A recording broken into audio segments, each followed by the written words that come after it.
Let me know if this sounds familiar. You open up Steam, fully intent on finally booting up that game that's been sitting in your Play Next for 6 months. Finally installing that hidden gem you found on page 50 of your discovery queue. Or finally checking out that game your buddy gifted you 2 sales ago. After scrolling for a bit, you decide this sounds like way too much effort, and instead you open up that old faithful that you have hundreds or even thousands of hours in. But what about all those games sitting in your library that you never dusted off? Are any of them worthwhile? Are there any hidden gems lurking just below the surface? Could one of these unexplored titles become one of your new favorites? Like many of you, I find myself in the same situation. I decided it may be fun to try and tackle some of these while also documenting what I find. Maybe this could be entertaining or helpful to those in the same boat as me. Heck, maybe you have a few of these games sitting in your backlog as well. With that in mind, welcome to a new series that I have decided to creatively title Clearing the Backlog. In each episode of this series, we'll explore 3 random Steam games from my personal library. They may be old, they may be new, they may be obscure games that you likely haven't heard of, they may be popular games that I never got around to playing. They'll include games of all genres, with the only criteria being that I haven't spent a significant amount of, or any, time with them. We'll spend around 10 minutes on each game, which should be enough time to give a good overview of each, and give you enough info to decide if any of these may be worth checking out for you. So without any further ado, let's jump into Clearing the Backlog with 3 random Steam games.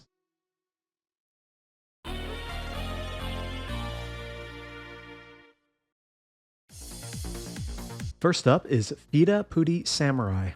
Fida, Puti, Samurai was developed and published by Zanardi and Lisa and released in June of 2022. The game will run you $12 American, but regularly drops to around $9.50 on sale.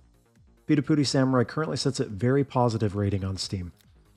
So what the heck is Fida, Puti, Samurai? The game describes itself as a retro FPS virtual happy place jeopardized with a naughty bug. And while at face value that doesn't make any sense, it actually is kind of appropriate once we get into the thematic elements of the game. At any rate, at its core, the game is an action roguelite or roguelike with the mechanics of a retro-inspired 3D shooter. You start out in sort of a hub area where you can acquire items, do a little bit of exploring, buy new stuff, or equip yourself, and then you jump into the actual game. The gameplay feels like a retro FPS or a boomer shooter, as they're now called. The movement's super quick, very fluid, and you're basically going to be mowing down hundreds of enemies with multiple guns while making your way to the goal. You start with a basic weapon, but you can pick up new weapons from every enemy you kill. The actual moment-to-moment gameplay is fast, fluid, and fairly challenging, and I generally did find myself having a pretty good time. Worth noting that you can actually change the difficulty level on the fly, so if it's too easy or too hard, you can make those adjustments. Now, I talked about how the game was sort of inspired by boomer shooters, but where Fida, Puti, Samurai differs from many of its inspirations is in the level design. Unlike many of those classic FPS, the levels are extremely linear rather than maze-like. In fact, you're more or less making your way in a straight line with a green wall of death chasing you. If it catches you, it's game over. And although there are various different environments to make your way through, including things like going underground, navigating buildings, running through a subway train, or just running the city streets, everything ultimately takes place in what is more or less a straight line. At the end, you'll face some sort of boss before moving on to the next stage, and then you'll pretty much do it all over again. We'll get back into the level design in a minute, but first let's talk about the guns. So, Fida, Puti, Samurai has a lot of weapons. In fact, there are around 30 different types, including various guns, melee weapons, and sort of special weapons. What's neat is that you can carry up to 10 weapons at a time, and you're going to have limited ammo with each type, so you're encouraged to constantly switch things up or adjust to enemies that are weak or strong against particular weapon types. You can also acquire upgrades for each weapon, including things like suppressors, ammo recyclers, armor-piercing, radar, and that sort of thing. Another thing that's pretty cool is once you've discovered a weapon in the field, you can purchase it in the hub area, allowing you to take any purchased weapon at the start of your next run. Obviously, some weapons are going to be better than others, but all are going to be viable in a pinch. And another thing that's nice is that even when you get one weapon that's clearly way more powerful than all your other ones, you're usually not going to be able to just steamroll the game with that one weapon, since you need to worry about conserving ammo. The game is definitely at its best when you're frantically running around, switching through multiple weapons, blowing up everything in your path. So graphically and thematically, Fida Puti Samurai very much leans into the over-the-top, decadent cyberpunk aesthetic. Everything is like neon lights, over-sexualized enemies and advertisements, violence, and foul language. Rude, lewd, and crude might be a good way to describe it. Really, you're probably either going to enjoy or hate the presentation. Personally, I think it kind of works. Enemies, weapons, and environments are fairly memorable, if not incredibly remarkable, and there are actually different factions that you can run across. The music has a synthwave feel that fits, and the story, which I won't get into too much here, is basic but gets the job done. There's actually kind of a weird moment near the end of the game that tries to make some kind of like moral statement about deprivation versus deprivation. Kind of a weird and out of place thing for a game like this to make some sort of social statement, and a dubious one at that. But anyways, it's fairly unobtrusive, so who cares? Overall, aesthetically and thematically, it pretty much works.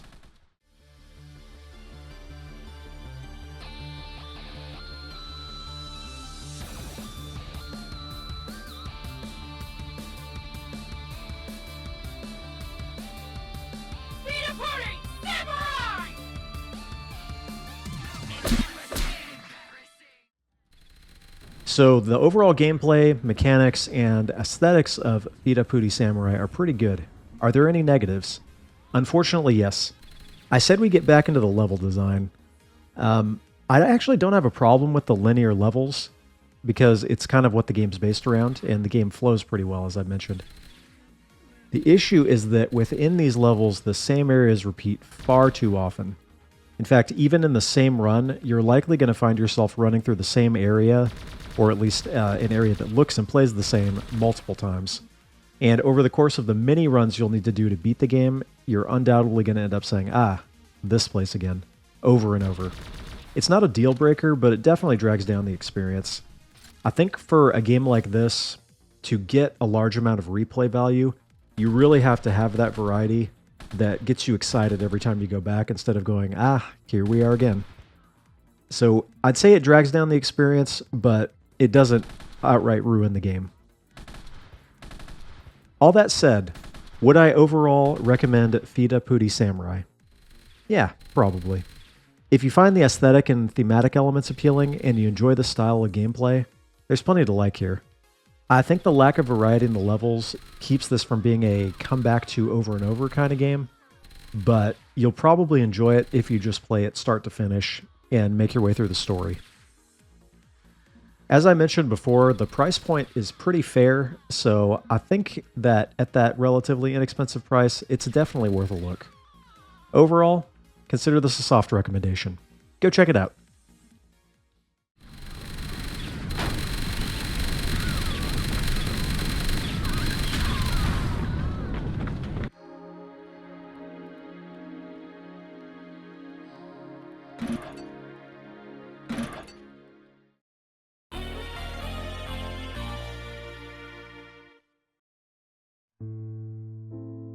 Alright, now for a somewhat controversial one. This is Dear Esther, specifically the Landmark Edition. Dear Esther was developed by the Chinese Room and published by the Chinese Room in 2012, with the Landmark Edition published by Secret Mode in February of 2017. The original was actually a free Source Engine mod released in 2008, but I've only played this version. Maybe played is too strong a word, as we'll get into. Anyways, Dear Esther will run you $10 American, but will regularly drop as low as $2 on sale. Currently sits at mixed review status on Steam. So what is Dear Esther? Dear Esther plays as a narrative-driven first-person adventure game. The only goal is to make your way from beginning to end in a more or less linear fashion. There are no enemies to fight, no puzzles to solve, no NPCs to interact with, and no way to lose. In other words, Dear Esther is what we now refer to as a walking simulator. In fact, Dear Esther is generally considered to be the game that popularized the walking simulator genre. I don't know if this was officially the absolute first game of its type, probably not, but it was certainly the first one to gain any sort of notoriety. And with that notoriety came controversy. Is Dear Esther a game? Is it a virtual art installation? What is a game? Honestly, I don't care about any of these questions, and I've never found this sort of debate super interesting. So we're just going to talk about Dear Esther as a game. I will preface the rest of what I'm about to say here by letting you know that I actually enjoy some of these narrative-driven walking simulator style games, so take whatever I'm about to say with that in mind if you do not enjoy these styles of games. So the first thing you'll notice upon starting Dear Esther is that the game looks amazing. Even 8 years later, the Landmark Edition is absolutely beautiful. Upon beginning the game, you're dropped onto an island in the Hebrides, which are islands off the west coast of Scotland. The texture work, movement of the grass, and the lighting is all great. There's a somewhat good amount of different terrain that you're going to encounter as well, so things switch up fairly often. In fact, for some of the environments, if you didn't look too closely and were just shown a still shot, you could actually mistake them for photos. The island is desolate but beautiful in its own way. And to complement the graphics is some excellent sound design. Both the music and voice acting are fitting and are just great. The voice acting in particular, done by Nigel Carrington, who's done voices in quite a few other things, is wonderful. The bothy was constructed originally in the early 1700s. By then, shepherding had formalized into a career. The first habitual shepherd was a man called Jakobsen, from a lineage of migratory Scandinavians. He was not considered a man of breeding by the mainlanders. He came here every summer whilst building the bothy, hoping eventually that becoming a man of property would secure him a wife and a lineage. Donnelly records that it did not work. He caught some disease from his malcontented goats and died 2 years after completing it. There was no one to carve white lines into the cliff for him either. As you progress through the game, you are essentially read different fragments of a letter written by someone, probably the protagonist, but it's not really specified, to a woman named Esther, hence the title of the game. The letters talk about the islands and illness and something along the lines of love, loss, guilt, and redemption, or so says the Steam page. Here's where the catch is, however. The letter may talk about such things. This is because the voice acting is essentially randomly generated. There are numerous different lines that may trigger at certain points throughout the journey. Playing through the game multiple times means you'll hear different voice lines when you walk past certain points. This also means that on a single playthrough, depending on which bits of voice acting pop up, the dialogue and the story may not really appear coherent. Like, we might be talking about two completely different things in two completely different sections that don't really appear to connect together at all. Essentially, this means you're getting some nice-sounding words and great voice acting that don't really mean anything. And here's where we can talk about what many hate about Dear Esther. That is, the game can seem pretty dang pretentious at times. It takes the modern art approach of, it's up to each person to draw their own meaning from the work. What? You didn't think the game was meaningful and important? Well, clearly it's just a little bit too cultured for you. Now, I was actually ready to give the creators the benefit of the doubt here and say that, no, they were just trying to make a cool game. They weren't actually, like, super pretentious. But then I listened to some of the developer commentary that's included as an extra mode, and I gotta say, the creators would talk about things like, we have reclaimed the walking simulator term, and essentially said stuff like, and I'm paraphrasing here, this is not an exact quote, but our game is meaningful because there's no actual message. I think I was rolling my eyes so much that I actually stopped listening to the developer commentary after like one area and just actually finished it because it was an easy achievement. What does that say about me? Anyways, I can't remember who said this, but the most accurate critique of modern art I've ever heard is that modern art is cowardly. Basically what this means is modern artists don't have the confidence to create a work that actually has meaning, so instead they create these amorphous, meaningless works of slop, essentially, that others are supposed to attach their own meaning to. I'm not calling Dear Esther slop, keep in mind, but the story itself really has no meaning whatsoever. Anyways, now I'm sounding pretentious, so let's move on. Based on everything I just said, you probably think I hate Dear Esther. Actually, I don't. This is a game that only takes about an hour to complete, and that means, walking from start to finish. There really aren't any branching paths or anything. It's start to finish. And although I clearly did not find the story to be at all profound or meaningful, the aesthetic aspects alone make it worth a look, I think. Again, I can't stress enough how great the game looks at points. And again, although it's fairly linear, I didn't get bored during my time playing. Keep in mind, your mileage may vary depending on your taste. I would definitely advise not buying at full price, but for 80% off, $2, yeah, absolutely. Just don't bother with the developer commentary. If nothing else, you'll get to see where the much maligned walking simulator genre got its first real start. If only Donnelly had experienced this, he would have realized he was his own shoreline, as am I.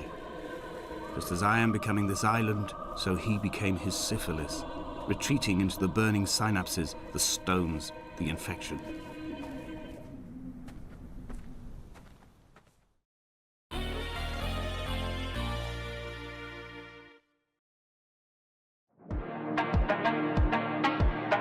Finally, we come to a game that is the polar opposite of pretentious. This is Dr. Livesey ROM and Death Edition, hereafter referred to simply as Dr. Livesey. This game was developed and published by Agafonov, I think I'm saying that right, who is a developer based out of Russia.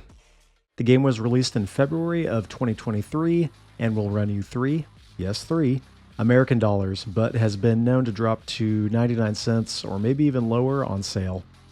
Game currently sits at very positive review status. To describe what this game is, I'll read a few selections from the Steam reviews that sum it up better than I ever could. Dopamine and sensory overload. It's like your spine starts breakdancing without your permission. After an hour of this, brain rot and death mean the same thing for me. Okay, so what the heck is Dr. Livesey? Well, this is essentially an action third-person roguelite, but just calling it that sells it a little bit short. As the Steam page describes, you will fight hordes of enemies breaking through many unique biomes, each of which will end with an insane battle to extremely aggressive funk music. Yeah, pretty accurate. Alright, so where to start? The main draw of Dr. Livesey is the art and sound design, with the gameplay as a secondary aspect. So let's talk about the art and sound first. I probably don't need to tell you this because it's up on the screen right now, but this game has an incredibly unique and chaotic visual style. The art is actually all taken from a 1980s Soviet adaptation of Treasure Island that I guess was pretty famous over there. Доктор, помогите, капитан ранен. Ранен? Да нет, у него удар от чрезмерной приверженности к рому. Ну ладно, попытался спасти, это прежде. The movie was released in 1986 and 1988, according to what I read, but the actual character of Dr. Livesey became a meme over 30 years later. You may remember him from such bangers as Dr. Livesey's Laughter, The Light and Dark Sides of Dr. Livesey, and of course the iconic Dr. Livesey Funk Walk. In response to the memes, the developer basically took frames of animation from the original movie, chopped them up, and combined them into the chaos that you see here.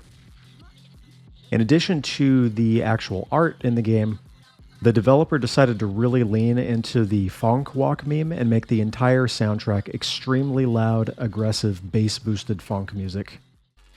Real quick, what is funk music? That's P-H-O-N-K. It's essentially a subgenre of hip-hop or trap that's been around since the 90s, but took off in Russia in the 2010s with a subgenre called drift funk.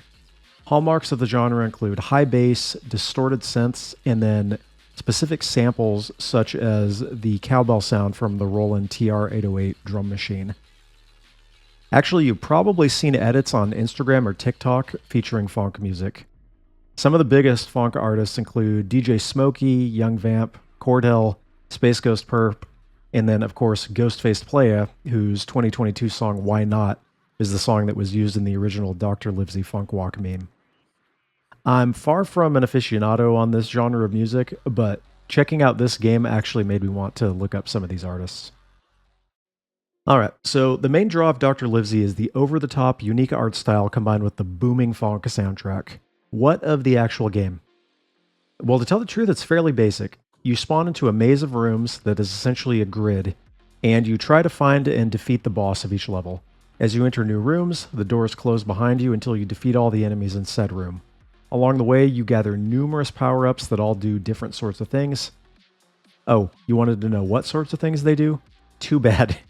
No idea, but you'll figure it out along the way. Gathering more of these makes you more powerful and, more importantly, activates more dopamine.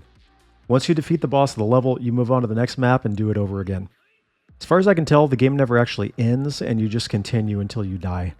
There are certain challenges to complete to unlock new outfits, and there are a few, emphasis on a few, other mechanics to learn, but I won't bore you with those here. One of the coolest aspects of the game is that the action tends to move in sync with whatever song is playing. You may walk slower or faster depending on the tempo, or even enter into a frenzy or powered state when the beat drops. So you might be in a boss fight struggling to kill a boss because this particular boss has passive healing until you enter sort of like a maximum overdrive and melt his health in seconds. As you can probably tell, it's often hard to tell where your hitbox is, where the enemy's hitbox is, and basically what's going on in general, but that's all part of the charm.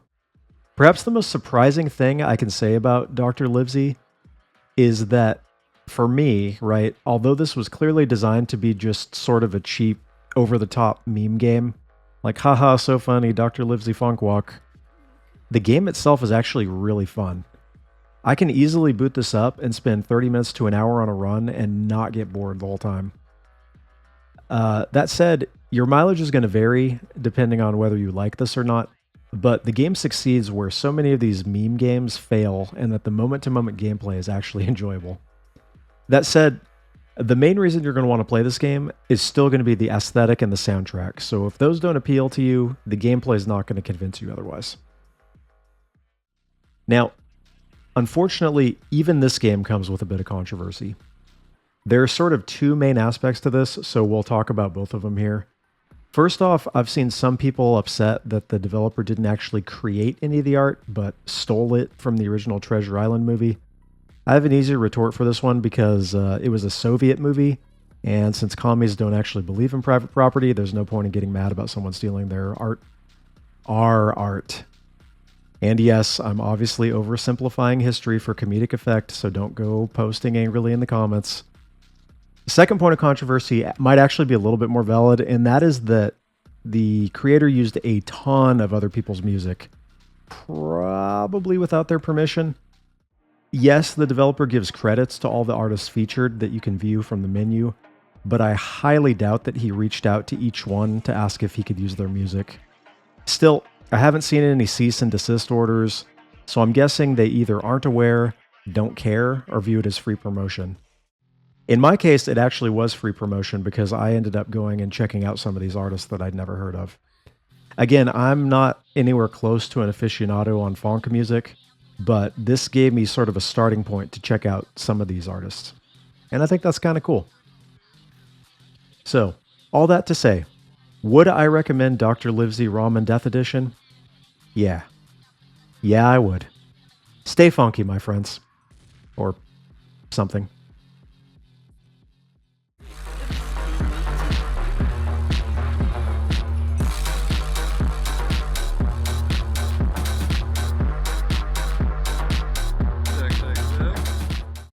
And with that, we are 3 games closer to completing the admittedly never-ending task of clearing my backlog. Hopefully you enjoyed this one. Hopefully I introduced you to at least one game here that you'd never heard of, and convinced you that it might be, or might not be, worth checking out. And maybe I've inspired you to take a look at your own backlog, because goodness knows we could all do a little bit of that. If you are aware of any sorts of hidden gems or other games that are maybe not such gems that would be worth checking out, feel free to let me know down in the comments. I plan for this to continue as a regular series because I'm rather enjoying it so far. Anyways, I think that's about all she wrote for this one. Again, I hope you enjoyed. Let me know if you did. And otherwise, I'll just see you on the next episode, which should be sooner rather than later. Hopefully. Until next time, take care. God bless.